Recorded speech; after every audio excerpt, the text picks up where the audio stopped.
Ibu yang terkasih dalam Tuhan, setelah kita melalui 4 judul daripada serial persiapan menantikan hari Kristus, saya berpikir sudah selesai.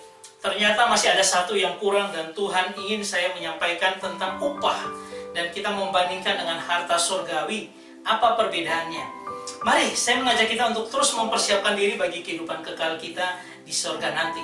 Nah, kita akan mulai dengan saya akan memperlihatkan kepada kita ayat yang kita sudah kenal dalam Matius pasal 6 ayat 19. Dikatakan, janganlah kamu mengumpulkan harta di bumi ngengat dan karat merusakannya, dan pencuri membongkar serta mencurinya. Saya mengajak kita untuk melihat dalam frasa bahasa Yunani yang dikatakan seperti ini. Me thesauri sete himin thesauros epiteskes. Ya. Jadi kalau kita lihat kata me itu dikatakan jangan. Kemudian kalau dikatakan thesauri sete itu artinya mengumpulkan, gathering, kita mengumpulkan. Kemudian himin dikatakan sebagai untuk dirimu. Jadi jangan mengumpulkan untuk dirimu. Apa itu?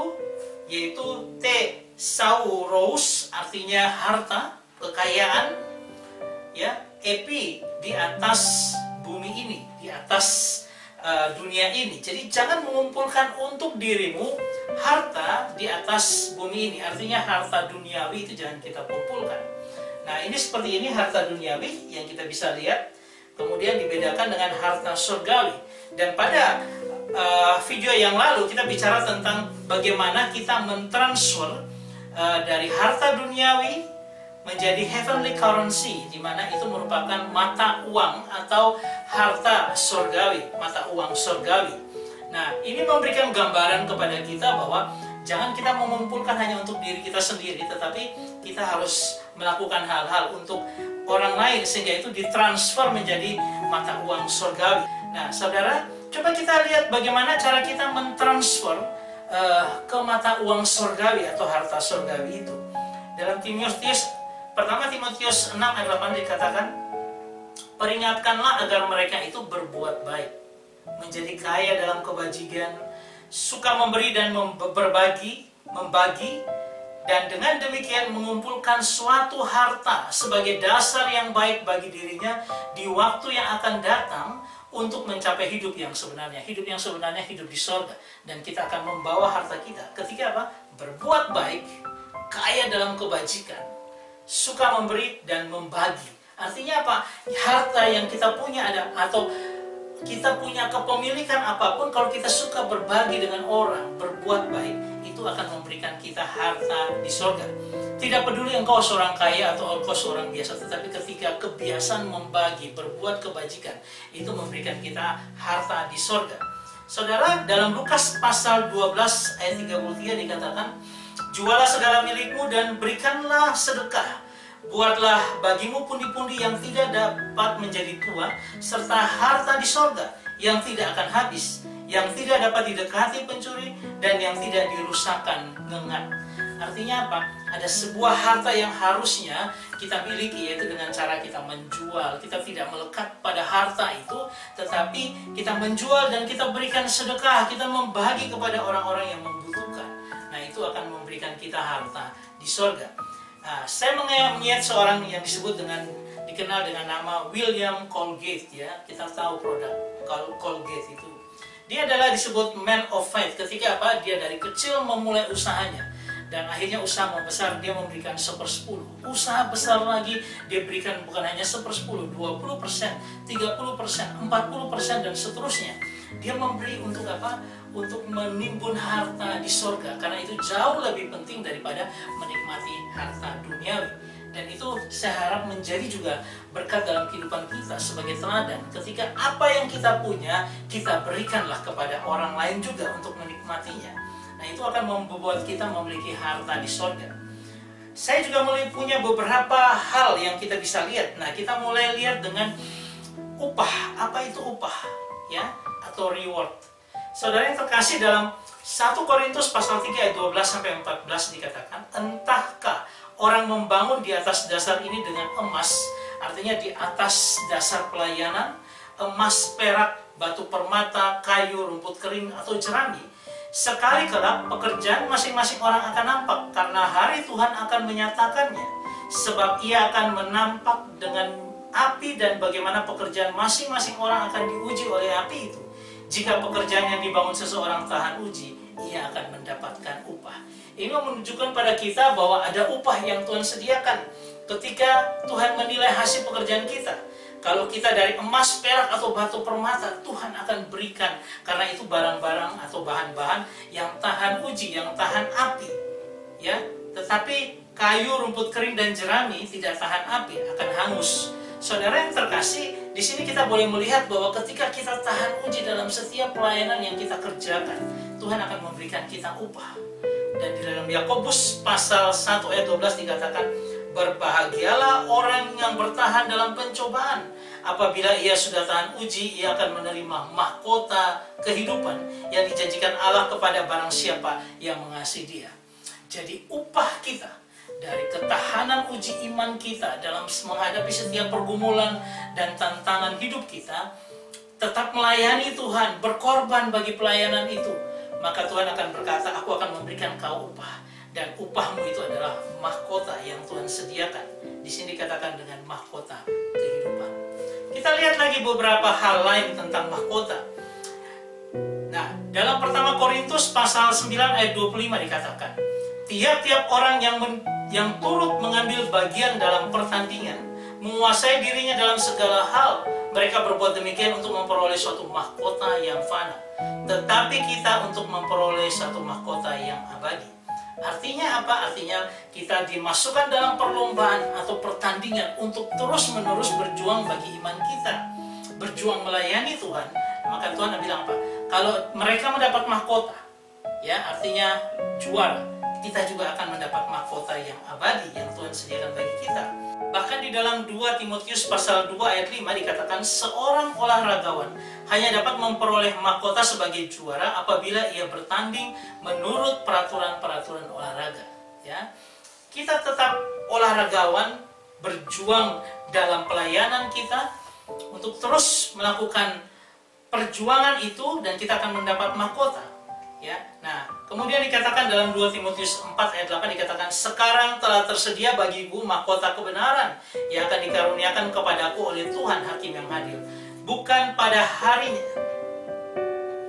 harinya, tetapi bukan hanya kepadaku, melainkan juga kepada semua orang yang merindukan kedatangannya. Ya, ini adalah kesaksian daripada Paulus ketika dia akan dihukum di Roma.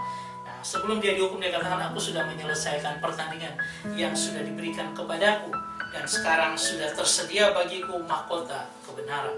Saudara, kalau kita mau setia dalam setiap apa yang Tuhan kerjakan dalam hidup kita, mahkota itu akan Tuhan sediakan. Saya akan mengajak kita untuk melihat sebuah klip film.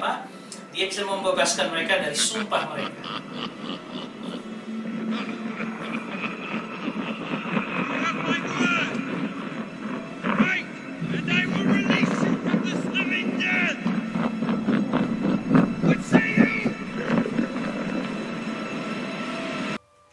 Gambaran bagi kita. Nah, saya akan memperlihatkan mahkota itu seperti apa.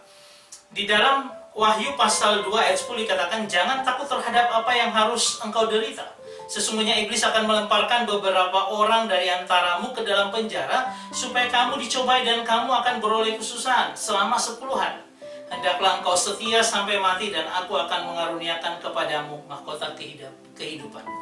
Ini bicara tentang kesetiaan melayani Tuhan, kesetiaan tahan dalam pergumulan penderitaan.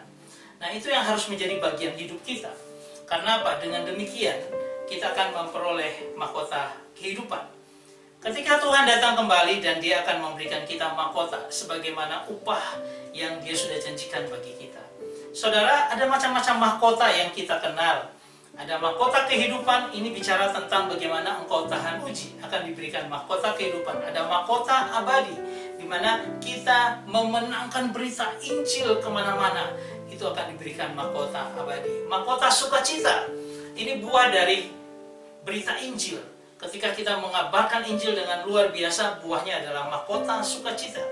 Kemudian ada mahkota kebenaran ketika kita menunaikan tugas dan pelayanan kita. Ada juga tentang mahkota kemuliaan.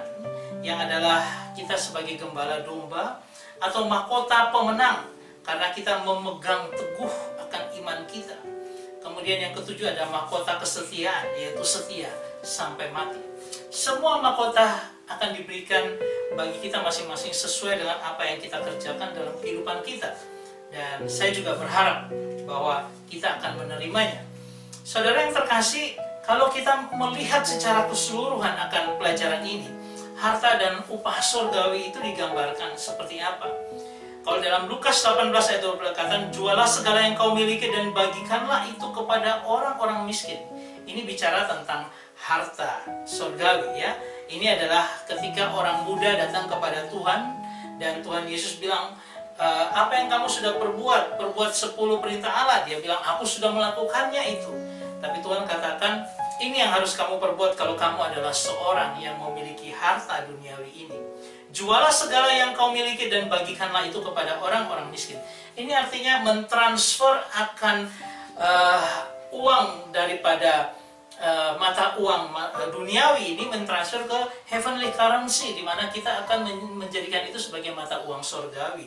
Itulah harta bagi kita ketika kita berbuat baik, membagi bagi orang-orang miskin, berbagi bagi sesama, itu akan memberikan kita harta surgawi. Nah, tetapi orang muda yang sama ini diminta untuk apa? Maka engkau akan beroleh harta di surga, dikatakan demikian. Kemudian datanglah kemari dan ikutlah aku. Artinya Tuhan memberikan dia kesempatan untuk kejar terus mahkota surgawi. Jangan puas dengan engkau sudah mendapat harta di surga. Saya percaya ketika Anda mendapat mahkota surgawi itu lebih daripada segala sesuatu, dan itu merupakan harta juga surgawi yang akan engkau nikmati dalam kekekalan. Tapi marilah kita bersama-sama mengejar akan harta atau mengejar mahkota surgawi itu.